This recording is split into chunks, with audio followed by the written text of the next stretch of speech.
this week's News Roundup, search continues for missing man, new trust formed to combat soaring power bills, and Sprig and Fern expands its business. So far, a few possible sightings of a missing man have come to nothing. Police are continuing their search for Nelson man Jim Shearney, who has not been heard from for over a week. Information is sought from the public as to the whereabouts of Mr Shearney, who was last seen when he left his home in St Vincent Street, Nelson on Sunday the 17th of March at 7 a.m. A few members of the public have contacted police with possible sightings, but which have come to nothing. Police and family have concerns for his well-being. Mr Shearney is also known as Jim Thomas, is European, aged 67 years old, of solid build, and who has a beard and a moustache. He was last seen wearing a black and white check shirt, blue jeans and black trainers. He wears glasses and was most likely wearing a cap. Mr Shearney was on foot when he left home, and his disappearance is out of character. Anyone who's seen Mr Shearney or knows where he may be should contact Nelson Police on 546 3840. A new trust has been formed to combat soaring power bills. Nelson community leaders have banded together to form the Nelson Energy Team Trust. The Nelson team aims to use collective buying power to negotiate with energy suppliers on the consumer's behalf, with the aim to bring lower rates to the community. It's the first time a community scheme of its kind has been established in New Zealand. Indicative savings could be anything from 1 to 20%, but the Energy Trust needs 20,000 potential members to begin negotiations, which they hope will lead to significant savings. Trust Chairman Aldo Miccio says he knows in his role as Mayor that besides rates, rents and mortgages, electricity is one of our community's biggest expenses. I spoke with Mr Miccio about the new initiative.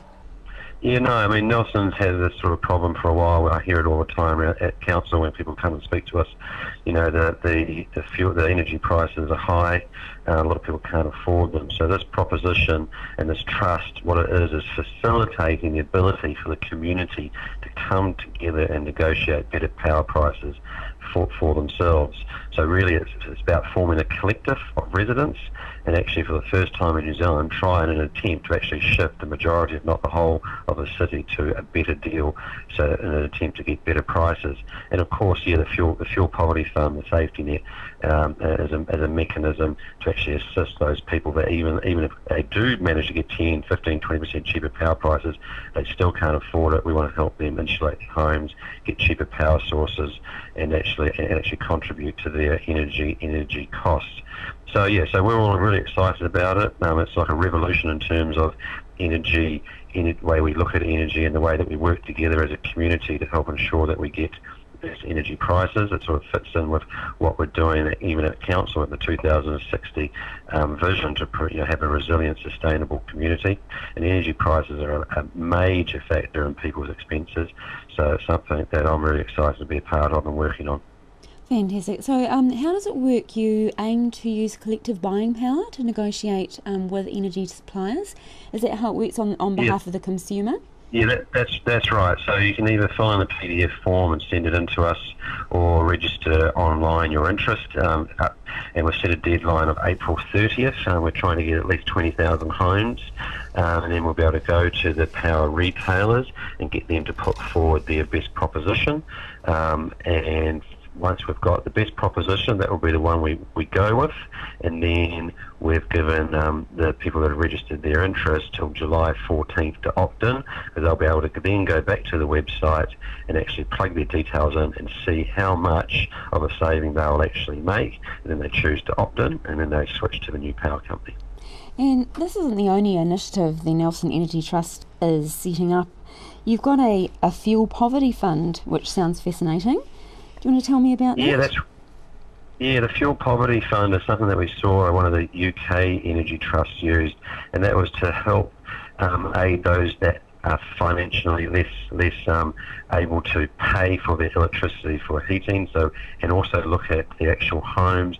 So we'll give money towards insulating homes, we'll give money towards paying power bills, we'll give money towards putting in new heating systems for those that are in real need.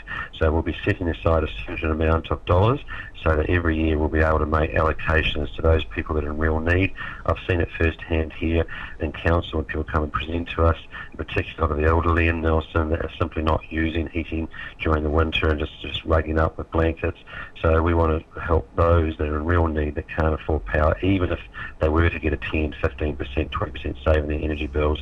The ones that still can't afford it, we want to have some money set aside to actually help those people as well. And 2 stately oak trees in Richmond's Washbourne Gardens have been deliberately poisoned, drawing a swift response from Tasman Mayor Richard Kempthorne. The oaks were understood to have been planted in the 1920s. Tasman District Council this week confirmed the 20-metre high trees have been poisoned, and staff have been working with arborists to try to save them. Mayor Kempthorne has expressed his disgust at the situation. So how was it discovered that the trees were poisoned? I think it was discovered when some of the people who look after the gardens were working there, that they noticed that some holes had been drilled in the oak trees, and that they then realised some poison had been put in the holes, and sure enough they got really sick. Gosh, and so these trees are definitely dying, and I do understand that staff are trying, staff and arborists that are actually trying to, to save them. Yep. Yes, they certainly have done their best to save them.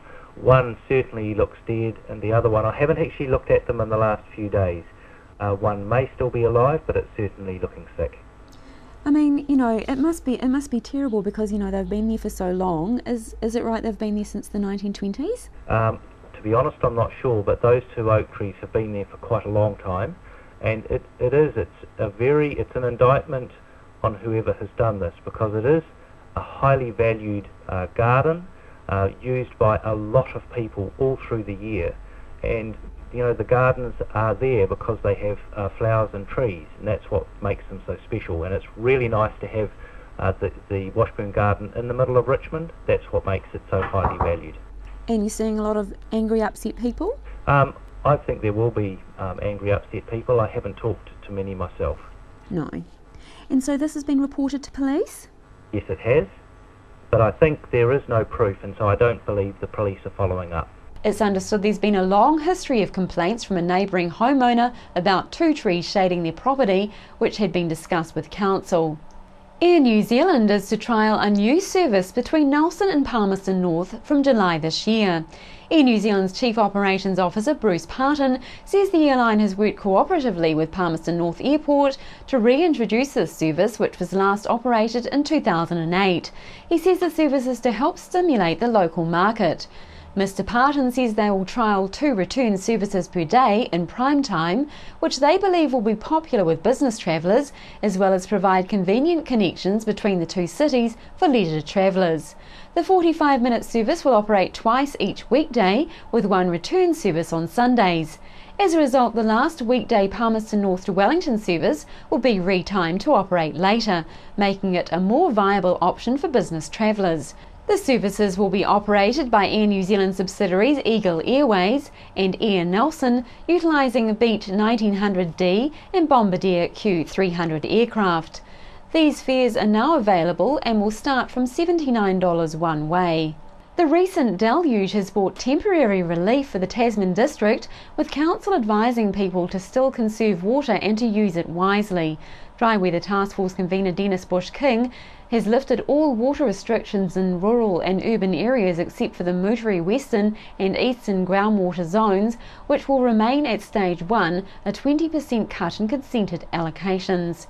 Mr Bush-King says the second round of rain on Monday evening and night was sufficient to boost river levels and provide at least a 2-week buffer. He says the reason why the deep Moutere aquifers remain on Stage 1 is that they're slow rainfall fed and it takes some time to respond to rain. Council staff will continue to keep an eye on river flows, groundwater levels and coastal salinity. Mr Bush-King says the situation will be reviewed next week. He says the rain is welcome, but he still encourages people to conserve water and to use it wisely. Joe Bennett is a commentator on life, and his columns are a regular feature in the Christchurch press. He's an author with 4 travel books published by Simon & Schuster in the UK, and his work has been translated into Chinese, Korean, Greek and American. Last year he published the book Double Happiness, offering an interesting look at BS and how it has become so ingrained in our everyday lives, so much so that we can barely recognise it.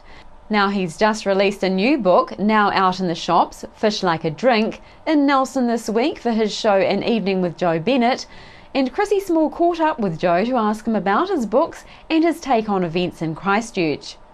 Joe Bennett in Nelson for your show. Hello, Chrissy. How are you? Very good. Good. An evening with Joe Bennett, that'll be a great evening, I'd imagine. Well, I've had 55 years of them. They're not all wonderful, but yes. I think it should be entertaining. I think there should be a laugh or two in there, and that's the intention. Yeah. Now, you're going to be talking or discussing your new book?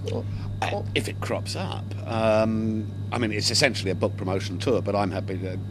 My business is to entertain and to provoke a bit of thought and discussion and to go where it goes. So if we happen to mention the book, we'll mention the book. But I'm hoping that the people who come along will have a good evening and come away satisfied. That's the purpose of the exercise. The publisher hopes that they will buy lots of books, but that's not my primary intention. No. Yeah. So you're quite an entertaining columnist. Would you say that you're designing you're crafting your words to make people think? Or just to give them a good laugh? I hope both. I mean, without wishing to sound too pompous, you aim to tell the truth, and you aim to tell it in an entertaining way. And the truth, by definition, is often funny.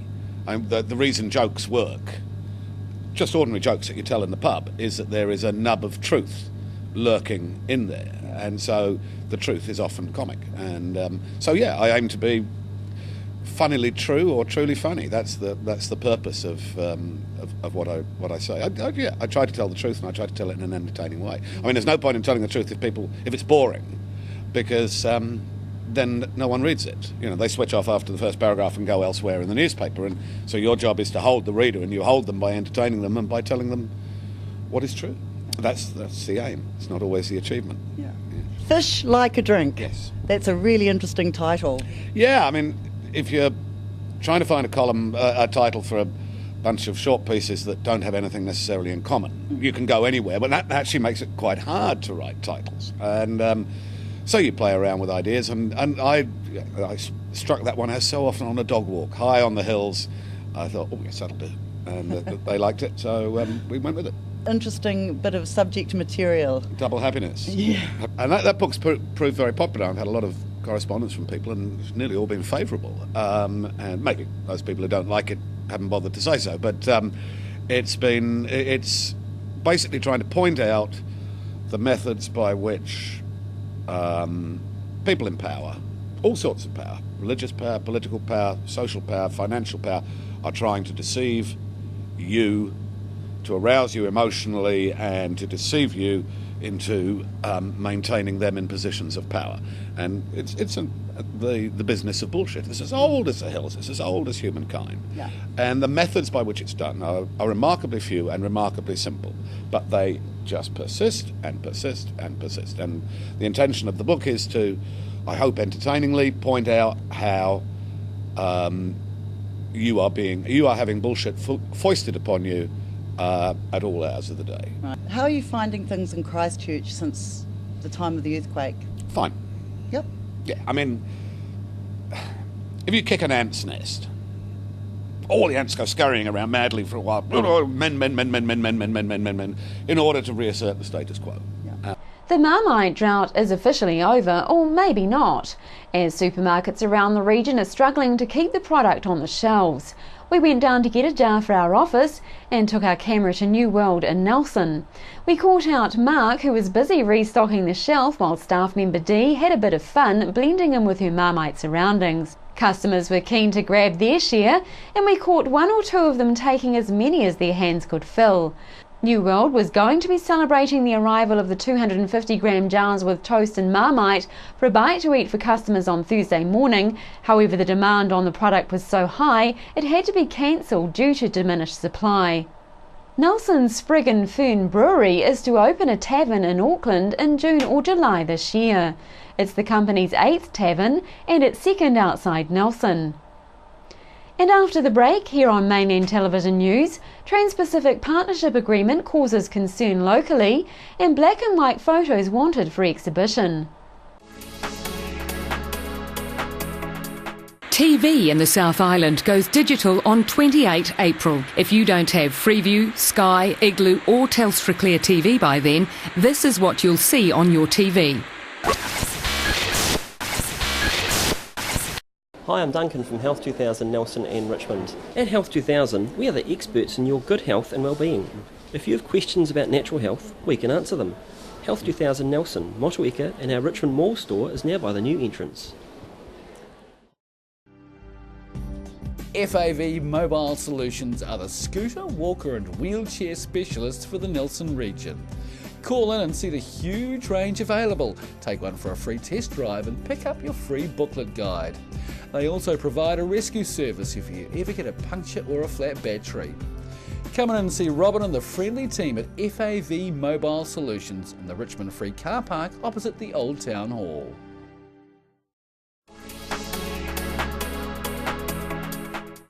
The Trans-Pacific Partnership Agreement is something that no one outside government has been allowed to know anything about. However, due to some documents having been leaked outside Cabinet, there's now a movement afoot by some of our country's academics to educate people about possible consequences should our government sign us up.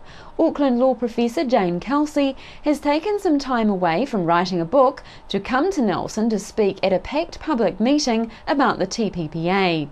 Now, Jane, it's quite a subject, this TPPA, and after listening to you last night, it's very worrying. These documents that you're talking about have been leaked, otherwise we'd probably know nothing about it.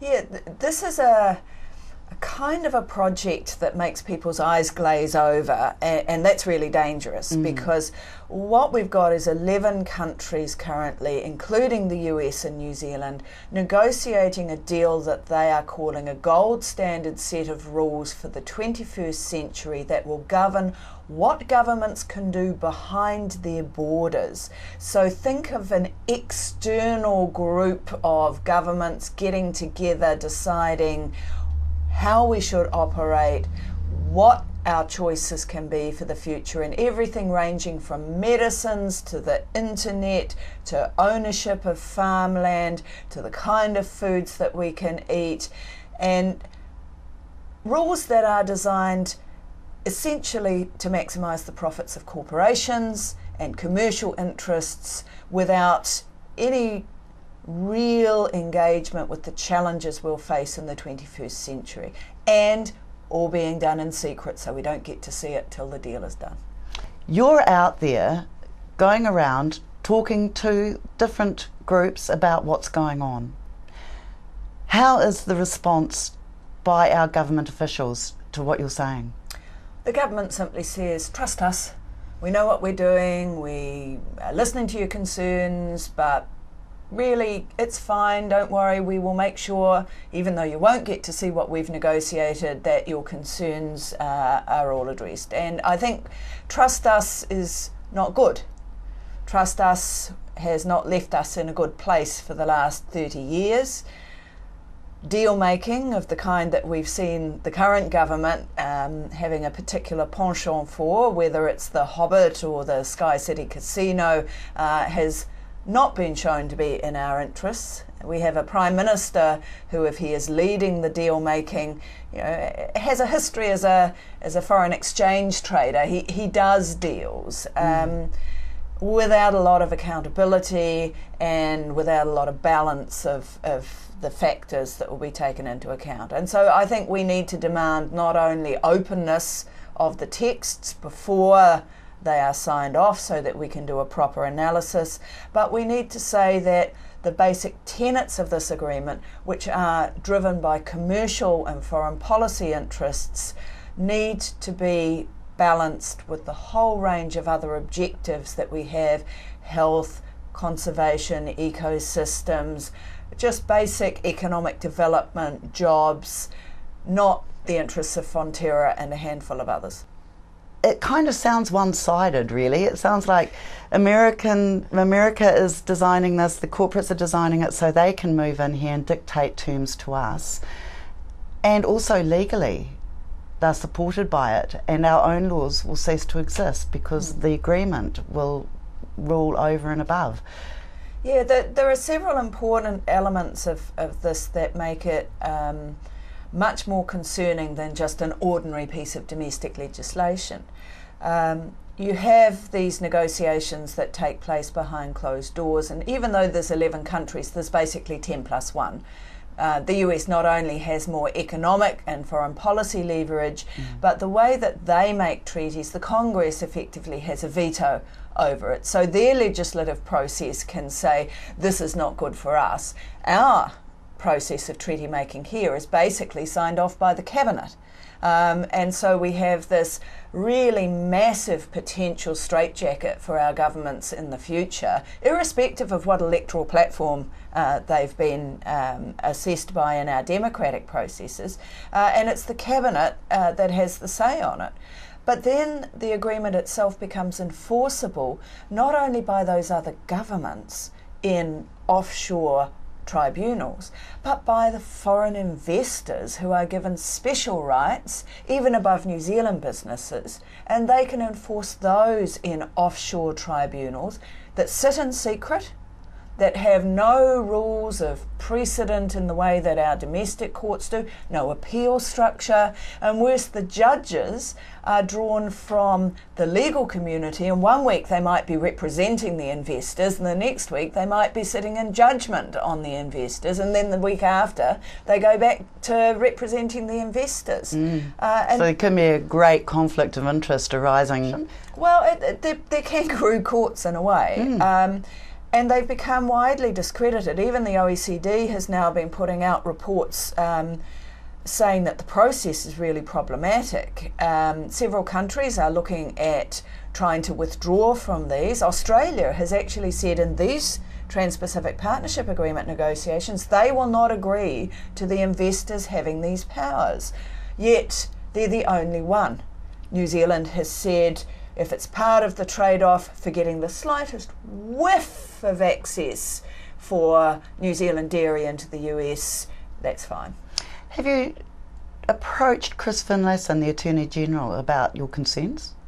Whenever we've approached any of the National Party people with portfolios that are affected, it gets referred through to the Trade Minister, Tim Grosser.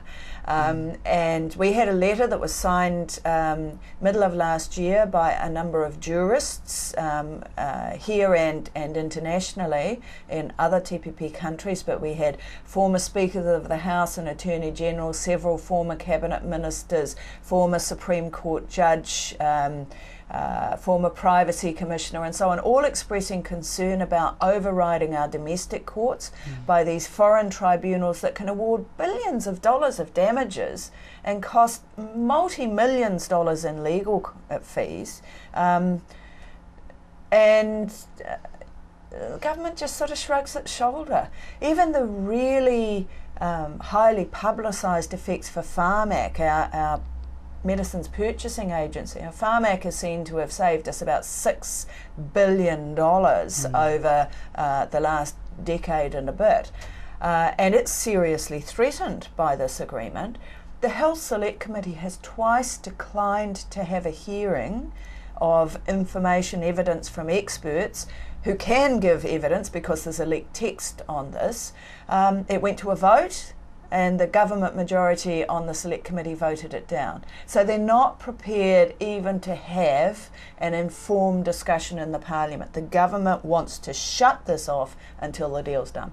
And finally, a group of NMIT Bachelor of Arts students, Dina Lloyd, Francis Dick, Gertrude Kaiser and Chrissy Cleary, are organising an art exhibition to take place in the G Space Gallery in the G Block at NMIT on June 17th to June 21st this year.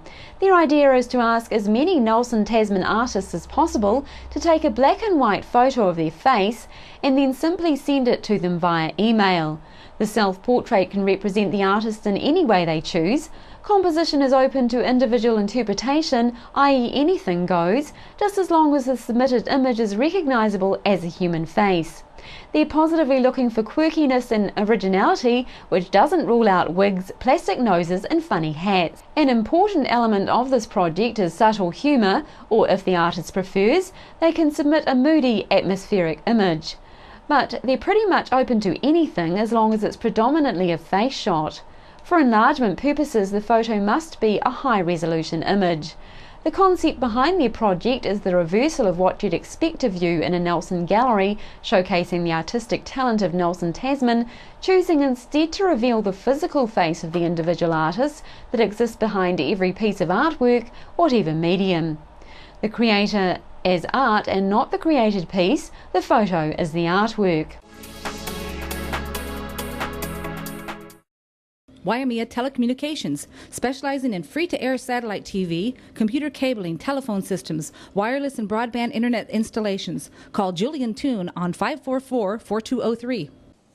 Thought you were too old for laser vision correction? If you're between 40 and 65, you may still be eligible. Laser blended vision is a new treatment, offering you freedom from glasses and contact lenses. Get a suitability assessment or a brochure now. See more clearly. See the Eye Centre. If you have a digital TV and you're watching Mainland Now, you should be able to switch between the digital and analogue TV channels, including Mainland TV. Most digital TVs can switch between the digital and analogue TV channels. If you need help tuning into the new digital TV channels, please give us a call. Nelson TV and Video Services, 41 Halifax Street, Millers Acre Car Park.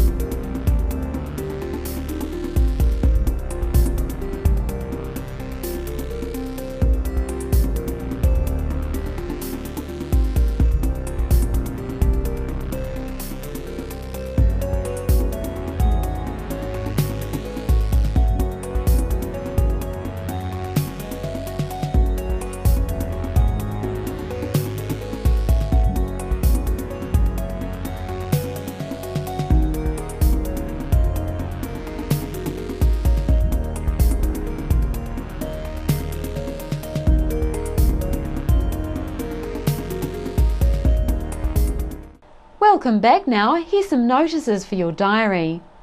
The Nelson Mobile Rescue Helicopter Trust needs your help. Already this year, the call-outs have been huge. Every donation matters. Support your local Nelson Mobile Rescue Helicopter now by going to their website www.helirescue.co.nz or by going into any local Westpac bank and making a donation. And Victory 60 Plus is on Tuesdays from 1:30 to 3:30 p.m. at 238 Upper Vanguard Street. Join in for cards, games and a cuppa. For more information, please contact Jan on 546 9057 or 027 4577 955. And don't forget that the only way you will be able to watch TV after April 28th will be via digital. This is a good time to remind friends and family that they need to change to digital now, as the TV antenna installers are very busy, so you may need to book ahead. The old satellite Freeview boxes will not receive mainland or any of the high definition channels or any of the new terrestrial TV channels, so make sure you get good advice before going digital. Mainland TV's 8 digital TV channels are on Freeview and Sky's Igloo set-top boxes and all digital TVs. See our website for details. From all the team here at Mainland Television, have a great weekend and we'll see you all tomorrow at the same time.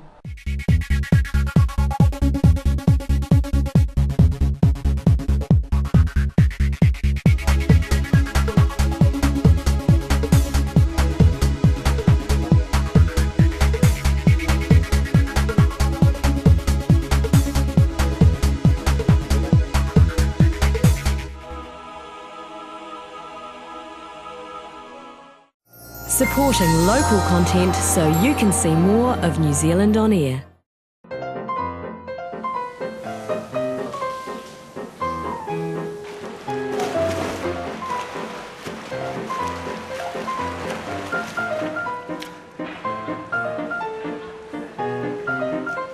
If your eyesight is getting you into trouble, Call the Wellington Eye Centre. We use some of the most advanced technology in the world. The Eye Centre. We'll get you seeing clearly.